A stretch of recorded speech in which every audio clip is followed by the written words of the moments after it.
Nobres alunos, estamos de volta, então, para a primeira parte da aula do sábado à tarde, pelo CEPEP. Hoje, dia 16 de janeiro de 2021.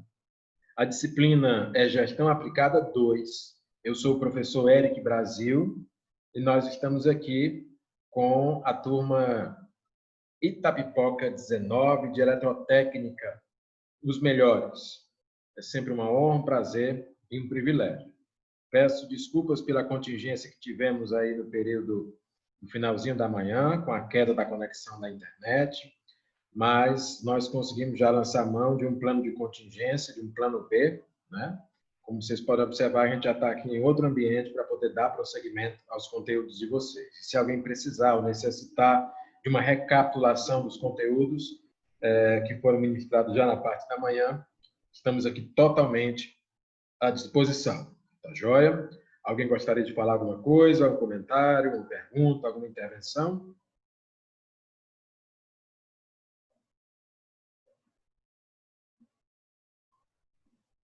Bom, então vamos prosseguir.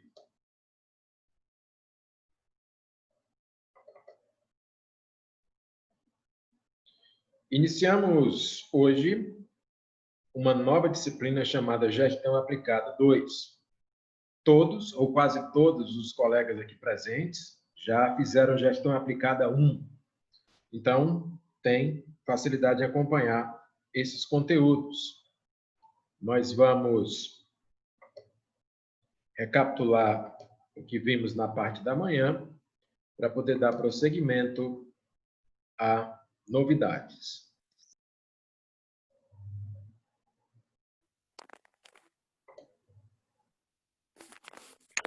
Gestão Aplicada 2, a Administração Aplicada 2, também é chamada de PCM. Nós temos aqui uma conexão mais direta com o planejamento, o controle e a manutenção.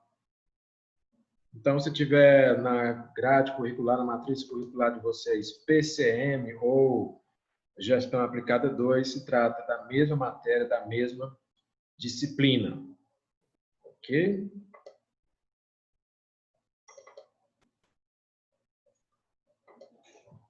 Na contextualização, eu disse que nós, hoje e durante a disciplina, vamos abordar a Revolução Industrial, não é? Que foi e é assunto de Gestão Aplicada 1, mas que faz um link com essa disciplina, pela importância que a tecnologia, que a pesquisa e desenvolvimento nessa área trazem para essa realidade de conteúdos.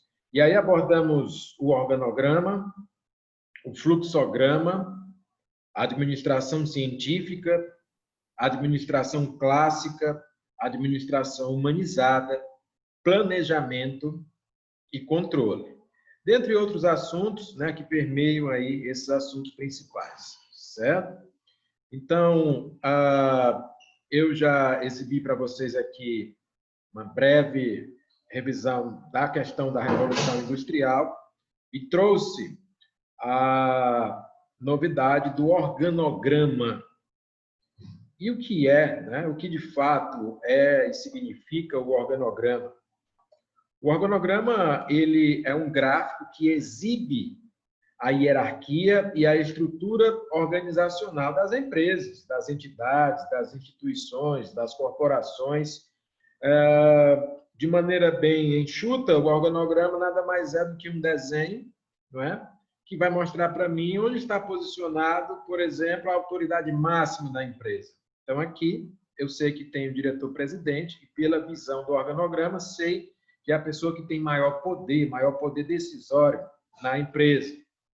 Por outro lado, sei que o diretor-presidente ele é, de certa forma, assessorado por uma auditoria interna e um setor jurídico específico. Não é? Então, nesse sentido, nós temos aqui a assessoria, que também pode ser chamada de staff.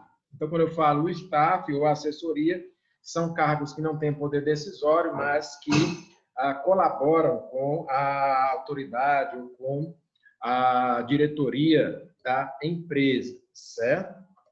Bom, dando continuidade, a estrutura do organograma me permite, por exemplo, identificar o diretor de marketing, o diretor financeiro, o diretor de operações, os recursos humanos, né? E quem tem tal ou qual posição na empresa, que assume tal ou qual responsabilidade, que é, de certa forma, subordinado a seu chefe imediato, certo? No organograma eu consigo identificar isso melhor. E aí nós trouxemos aqui vários exemplos, certo? Sabemos que todas as grandes empresas e todas as grandes instituições, entidades e corporações podem ter um organograma e, através deles, nós podemos identificar, através do organograma, identificar quais são as posições de maior poder, de menor poder, de maior influência ou as funções além dos cargos. Se eu identifico, por exemplo, numa posição intermediária um gerente, então eu sei que o gerente ele nem é o mandatário máximo da empresa, mas também ele não é alguém submisso a todos os poderes na empresa. Ele é uma chefia intermediária que, de certa forma, faz a ponte entre a cúpula, entre a diretoria, não é?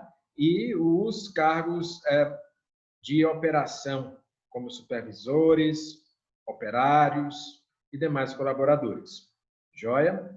Então, de maneira bem resumida e pedagógica, didática, quando você pega, por exemplo, uma estrutura militar hierarquizada, você sabe que o general está acima do coronel, que está acima do major, não é?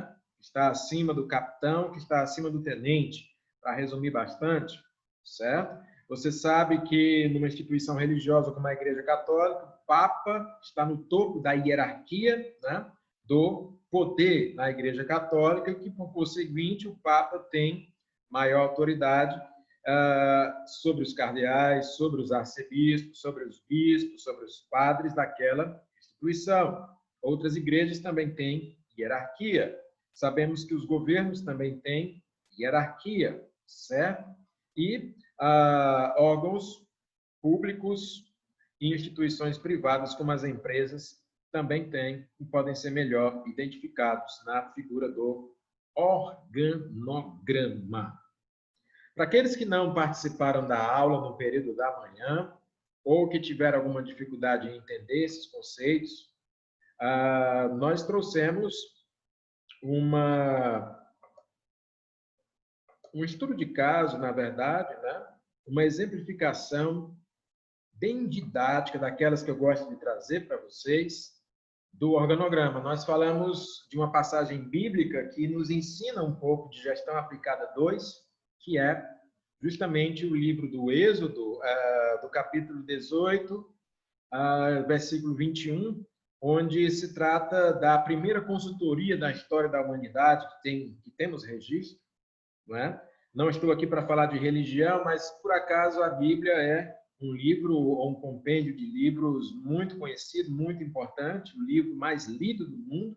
Então nós podemos identificar a questão da necessidade do organograma, a necessidade da estrutura organizacional, a necessidade de hierarquizar algumas relações, principalmente quando eu trabalho com um número acentuado de pessoas, de setores e de responsabilidades. Por exemplo, a questão de Jetro, que é sogro de Moisés, oferecendo conselhos a Moisés, observando que Moisés era um grande líder, observando que Moisés tinha que gerenciar e administrar muitos problemas, muitos conflitos, Jetro fica preocupado, porque Moisés queria atender todo mundo, cada problema, cada situação, cada pessoa, cada família. E o povo hebreu era muito numeroso, eram milhares de pessoas. E o Jetro, para ser atendido por Moisés, veja bem, ele era sogro de Moisés, mas para ser atendido por ele, precisou passar um dia inteiro numa fila. Adentrou essa fila de manhã cedo e só foi atendido no final da tarde. E aí o Jétro disse na cara do Moisés: Moisés, tu vai morrer. Tu vai desfalecer. Tu não vai aguentar, tu não vai suportar. Esse fardo é pesado demais para ti. Eu sei que é a sua missão sagrada perante Deus liderar esse povo. Mas se você não mudar o seu jeito, a sua maneira de trabalhar, você vai falir, no sentido de falir nas suas forças. Porque Moisés é gente demais, cara. É problema demais. Se tu não enlouquecer, tu vai morrer de cansaço. Tu vai ter problemas com isso. E aí Moisés indaga o sogro, o que é que eu devo fazer? Então, aí Jétro, o sogro, que era sábio, um homem sábio, aconselha Moisés: Moisés, divide esse povo. Escolhe dentre eles homens sábios, que tenham responsabilidade, e delega-lhes autoridade. Escolhe chefes de 1000, chefes de 100, chefes de 50, chefes de 10, e faz com que eles compartilhem esse trabalho, que eles possam resolver as pequenas lides, os pequenos conflitos. Somente as grandes causas eles vão trazer para ti, e dessa forma poderá suportar esse fardo.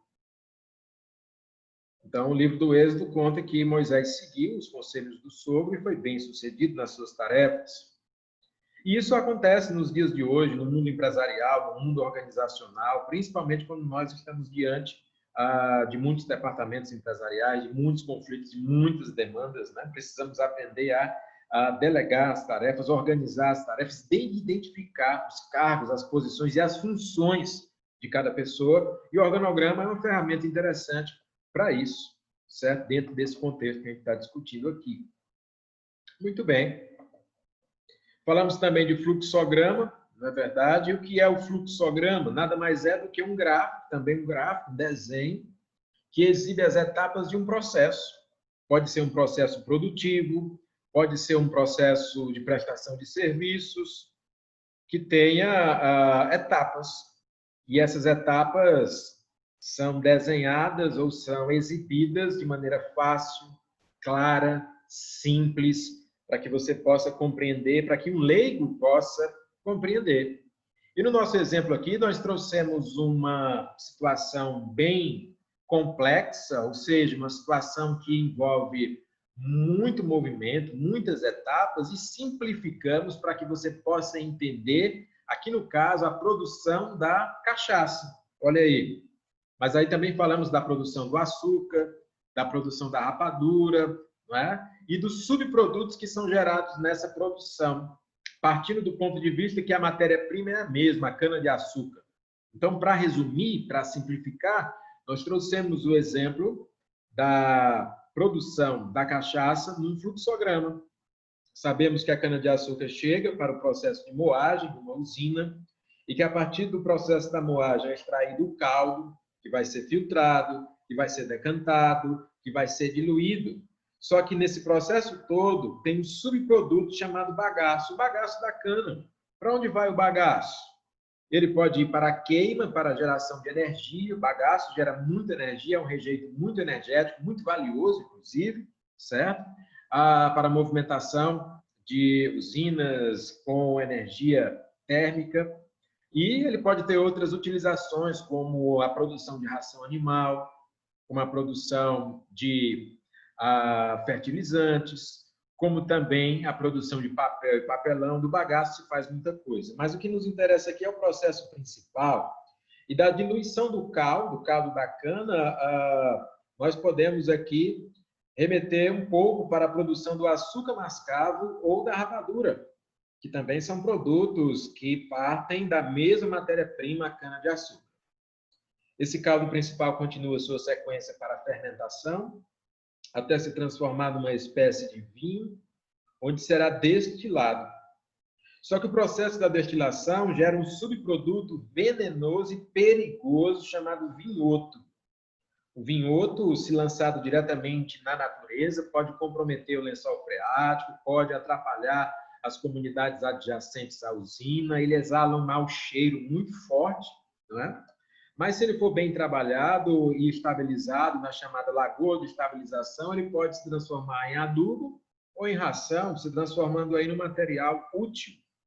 E a destilação segue o seu processo principal, gerando aqui a cachaça, que é o produto que nos interessa nesse momento, nesse fluxograma. Essa cachaça é padronizada, engarrafada, envelhecida e posteriormente comercializada, onde será distribuída até chegar ao consumidor final, certo? Então, isso aqui é um exemplo de um fluxograma que eu coloquei aqui da cachaça, falei aqui de um produto original chamado cana-de-açúcar, onde nós temos subprodutos como o bagaço, o mioto, e dele também é possível produzir o açúcar, a rapadura, ou até mesmo o etanol, o álcool, não é? Mas eu poderia ter falado de outras coisas.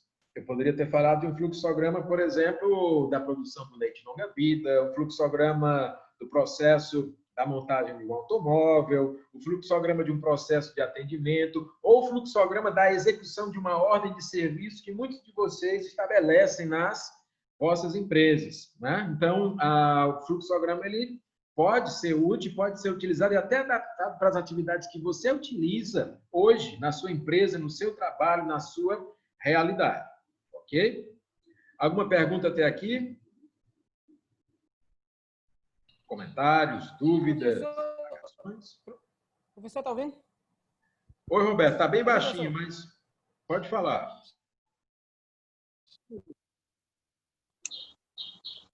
Tá ouvindo agora? O sinal está chegando ruim. Você tá ouvindo agora? Estou escutando. Fala devagar que dá certo. Pronto, o que é que acontece? Hoje em dia, não existe mais qualificações profissionais, porque o próprio funcionário ele não quer exercer o fluxo desse. As empresas deixam de dar mais qualidade, ter mais conteúdo para os clientes dele, porque o próprio funcionário é limitado. Nem ele cresce e nem deixa aquelas pessoas, no nosso caso, que nos capacitamos com esse curso riquíssimo, exercer essas funções na empresa. Aí, muitas empresas hoje são limitadas. É muito importante o que o Roberto Lucena está falando. Quisera eu que os gestores, os chefes de vocês, os nossos chefes, né, estivessem aqui, porque é verdade, às vezes eu tenho potencial para desenvolver muito mais no meu posto de trabalho, na minha função, e não desenvolvo, às vezes, por falta de orientação, de estímulo. Às vezes são atitudes simples que podem tornar um trabalho muito mais eficiente, muito mais eficaz, muito mais efetivo e excelente. Nós, muitas vezes, pecamos por isso, não é? Então, o brasileiro ainda tem muito disso, né? Querer fazer as coisas na raça. Isso me lembra bastante a questão, e aí trazendo um exemplo bem didático, que todos conhecem, do futebol.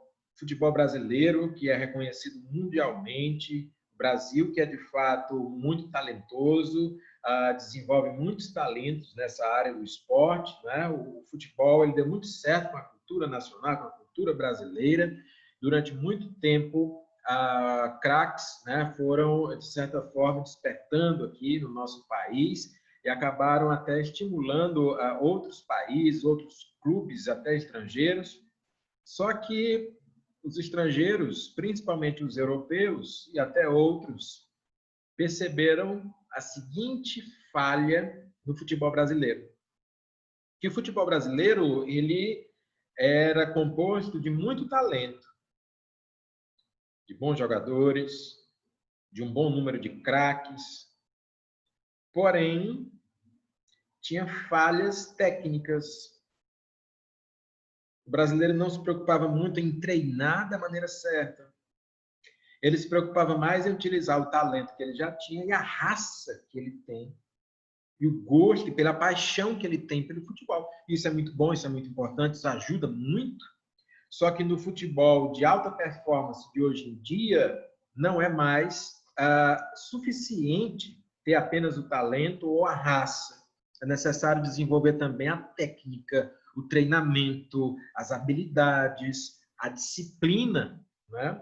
Me lembro até que tinha algumas polêmicas com alguns jogadores, só para citar aqui um exemplo, Antigamente, quando o Romário, por exemplo, estava no auge da sua carreira, ele não queria treinar, né? Porque ele achava que não precisava mais, e aí isso gerava muita discussão, muita polêmica, né? Só para dar um exemplo aqui. E a gente observa que os europeus, de uma maneira geral, pelo menos a princípio, muito embora o futebol tenha sido inventado na Inglaterra, mas não eram tão craques assim, não tinham um talento tão natural assim. Só que começaram a ser disciplinados, a ter um bom treinamento, a se transformar verdadeiramente em atletas, não é? A ter técnicos de fato formados para isso. Os treinadores europeus, eles não são apenas pessoas que estão lá para cumprir um papel, eles são extremamente qualificados e têm um compromisso profissional como uma empresa tem, de entregar resultados, e os jogadores também são assim, têm essa natureza, né? Então, se você pegar, por exemplo, a evolução, e você, de certa forma, acompanhar a evolução do futebol europeu e até de outros países pelo mundo, eles não eram tão competitivos assim, mas acabaram se tornando pelo profissionalismo. Então, a utilização de ferramentas, eu estou apontando aqui como organograma, como fluxograma, né? Para os processos, para o desenvolvimento de processos, de treinamento, de desenvolvimento e de execução de tarefas, até nas empresas atuais, para os eletrotécnicos ou para tudo aquilo que você desenvolve, poderia melhorar demais a performance de cada um de nós, né? Então, isso é uma coisa que é trazida aqui no bojo dessa disciplina, justamente para te alertar para isso. Isso que o Roberto falou, e que por isso vai lhe render também um ponto de participação, certo? Porque é bem pertinente aqui o comentário e enriquece demais o nosso aprendizado. Alguma pergunta ou comentário mais?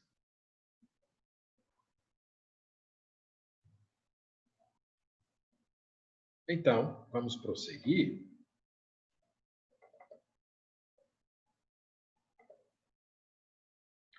Bom, nós, ainda na parte da manhã, iniciamos, mas não foi dado continuidade, vamos continuar agora, a tratar de administração científica, da administração como algo de fato profissional, da gestão aplicada como algo profissional. E começamos a falar da administração científica apontando um nome, Frederick Taylor.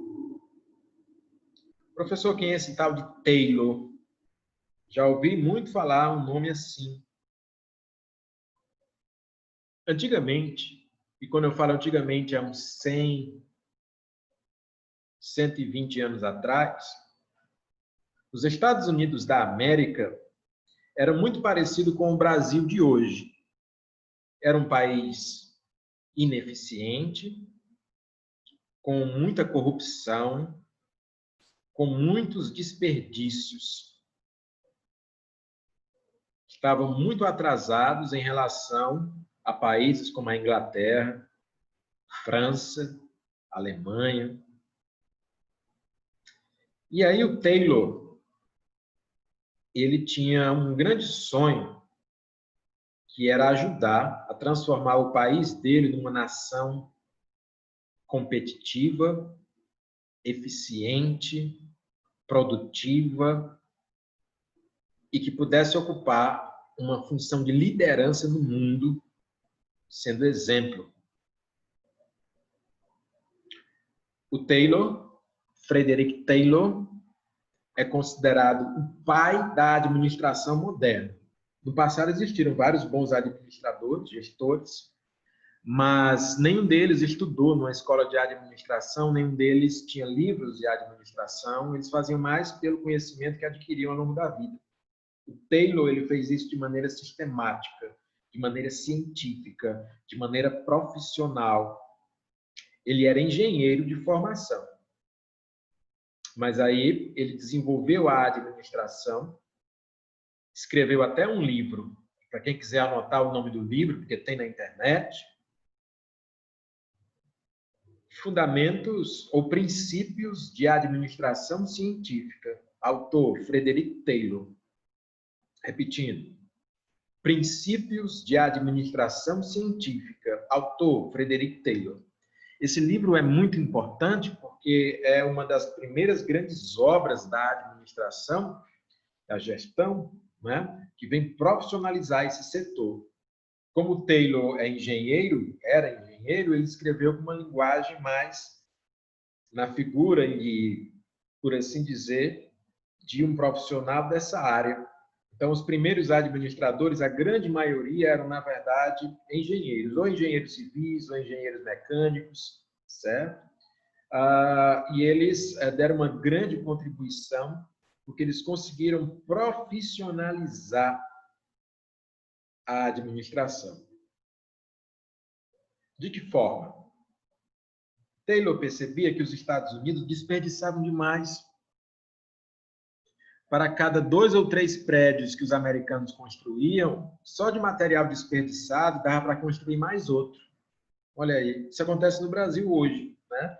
Tem muito desperdício. Então, a cada 3 edifícios que são erguidos, só de material desperdiçado no Brasil, atualmente, dava para você produzir um outro prédio. Em vez de produzir 4 prédios, a gente só produz 3, por causa do desperdício. Os Estados Unidos eram assim. Estados Unidos tinha um problema de padronização gravíssimo. Não existia uma maneira uniforme de se trabalhar. Cada um trabalhava do jeito que queria, do jeito que sabia. Usavam ferramentas diferentes, usavam métodos diferentes. Trabalhavam do seu jeito. Aquela história, tinha um patrão que tinha dinheiro, que tinha capital, contratava uma leva de colaboradores, de operários, e mandava eles trabalharem, mas não tinha aquela fiscalização, aquela supervisão profissional. Olha, você vai utilizar essa ferramenta aqui, você vai fazer em tanto tempo, você vai fazer desse jeito, você vai seguir essas normas, essas leis, esses manuais. Não havia isso. Cada um fazia no achismo. Isso trazia muita ineficiência, muito retrabalho, muita, vamos dizer assim, desperdício de tempo, que é um recurso muito valioso, consequentemente, desperdício de capital, de dinheiro, daí a expressão time is money, né? Ou seja, tempo é dinheiro. Então, isso assolava a produção americana, a produção estadunidense, e a sua capacidade de competir com outras nações. Nessa época, os Estados Unidos começaram a combater de maneira mais substancial a corrupção, porque era um país muito corrupto, né? Se você quiser saber como era corrupto os Estados Unidos, assista o filme Os Intocáveis, né? Intocáveis dos anos 80, né? Que vai mostrar... O filme é do finalzinho dos anos 80 e começo dos anos 90, mas ele mostra os anos 20 e 30 nos Estados Unidos, e aí tem aquela abordagem lá em Chicago, na época do Al Capone, na época do crime organizado, dos grandes gangsters, e mostra como os Estados Unidos eram corruptos, que o sistema judiciário era corrupto, que o sistema policial era corrupto, que as instituições eram ineficientes, mesmo que tivesse funcionários honestos e até policiais honestos, eles não conseguiam combater a corrupção, não conseguiam combater a criminalidade, porque muitos juízes, muitos políticos e até muitos policiais eram comprados, né? Então, só para você perceber como não é só o Brasil que tem problemas, outras nações e até nações importantes têm problemas, e a administração ela vem para ajudar a corrigir esses problemas, certo? Então, o Frederick Taylor ele atua nesse cenário de 100 anos atrás, de 120 anos atrás, quando os Estados Unidos da América não eram o que são hoje. Eles têm problemas hoje. Nós vimos recentemente muitos problemas, como a invasão lá do Congresso americano, né? Como problemas com racismo, mas, assim, em linhas gerais, eles são uma nação muito, mas muito desenvolvida, né? E um país que ainda é a nação mais rica e poderosa do mundo. Bom, eu vou interromper essa transmissão. Daqui a 2 minutinhos nós vamos continuar falando de administração científica e vamos continuar falando do Frederick Taylor. Até daqui a 2 minutos.